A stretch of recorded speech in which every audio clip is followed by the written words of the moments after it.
Hello hello hello പറഞ്ഞോളൂ പറഞ്ഞോളൂ, കേൾക്കുന്നുണ്ട്, പറഞ്ഞോളൂ. അതെ, ഇന്നലെ ഉണ്ടായ ഒരു അത്യുഗ്രമായ ഒരു ഭൂചലനത്തിൽ ഇവിടെ തിരുവല്ല മെഡിക്കൽ കോളേജിലെ ഹോസ്റ്റലിന്റെ ഭാഗത്ത് ഒരു ഇത്രയും ഭാഗമായിട്ട് ഇങ്ങനെ പോയിരിക്കുകയാണ്. ഇപ്പോഴത്തെ ക്യാമറ അങ്ങോട്ട് കൊണ്ടുപോവുകയാണ് നമ്മൾ. അവിടെ നിന്ന് ഒരു പണിക്കാരൻ നിന്ന് കുത്തിക്കൊണ്ടിരിക്കുന്നതാണ് നമ്മളെല്ലാം ഇവിടെ കാണുന്നത്.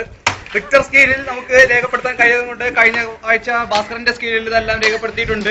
10 ഭൂചലനം രേഖപ്പെടുത്തിയ ഇവിടെ നിൽക്കാൻ സാധ്യമല്ല. ഇവിടുത്തെ അതിൽ കൂടി എന്തെങ്കിലും വീഴുമോ എന്ന് എനിക്ക് നല്ല ഭയമുണ്ട്. ഇവിടുത്തെ ബീഹാറിൽ നിന്നും വന്ന സ്പെഷ്യൽ പണിക്കാരനോട് നമുക്ക് ഇതിനെക്കുറിച്ച് കൂടുതൽ വിവരങ്ങൾ ചോദിച്ചറിയാം. ഹലോ ബീഹാർ പണിക്കാരാ, എന്താണ് താങ്കൾക്ക് ഇതിനെ കുറിച്ച് പറയാനുള്ളത്? അവിടെ മണ്ണിടിഞ്ഞതാണ്.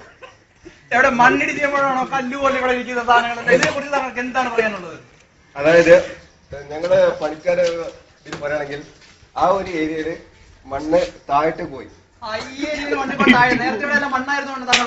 മണ്ണല്ല, ഇവിടെ കണ്ടാണ്. അവിടെ കല്ലാണ്. ഇവിടെ കണ്ടായിരുന്നു, ഇവിടെ കല്ലായിരുന്നു. അതിന്റെ അപ്പുറത്ത് മണ്ണായിരുന്നു. അപ്പൊ ഈ മണ്ണ് കുറച്ച് താന്നു പോയി. പോയപ്പോ ആ ഏരിയയിലെല്ലാം കുറച്ച് ഭാഗം ഇങ്ങനെ വിണ്ട് കയറി.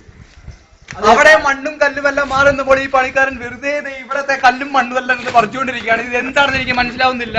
എനിക്കിപ്പോൾ ഈ ഏരിയയിൽ നിന്നും കൂടുതൽ സംസാരിക്കാൻ കഴിയുന്നില്ല. പിന്നെ ഇത് കെട്ടിവെച്ച് എന്തിനാണ്? ഏത് കെട്ടിവെച്ചാണ് താങ്കൾ ചോദിക്കുന്നത്? ആ കെട്ടിവെച്ചെല്ലാം അവിടെ ഒടിഞ്ഞിരിക്കുന്നത് താങ്കൾക്കും കാണാം, എനിക്കും കാണാം. താങ്കളുടെ തലയിലൊന്നും ഇല്ല എന്ന് പറഞ്ഞാൽ ഞാൻ എന്ത് ചെയ്യാനാണ്? അല്ല, ഇത് മൊത്തം പൊളിച്ചിട്ട് ഞങ്ങൾ വേറെ പണിയാൻ പോവാ. വേറെ നിങ്ങൾ പണികൾ, താങ്കൾ ഒരു പണിക്കാരൻ കൂടി ചേർത്ത് ഇതെല്ലാം പൊളിച്ചിട്ട് വേറെ പണിക്കാമെന്നാണ് താങ്കൾ പറഞ്ഞത്. കുറച്ച് പണിക്കാർ അപ്പുറത്തുണ്ട്. കുറച്ച് പണിക്കാർ അപ്പുറത്തോട്ട് താങ്കൾ വിചാരിക്കുന്നുണ്ട്. അവിടെ ആരുമില്ല. അങ്ങനെ ലൈൻ കട്ടായിരിക്കുകയാണ്. അങ്ങനെ ഈ പണിക്കാരെ കുറിച്ച് ചോദിച്ചൊന്നും അറിയാതില്ല. കഞ്ചാവിലാണെന്ന് തോന്നുന്നു, ഒന്നും കൂടുതൽ പറയുന്നില്ല. പുഷ്പരി ന്യൂസിന് വേണ്ടി നിർമ്മൽ.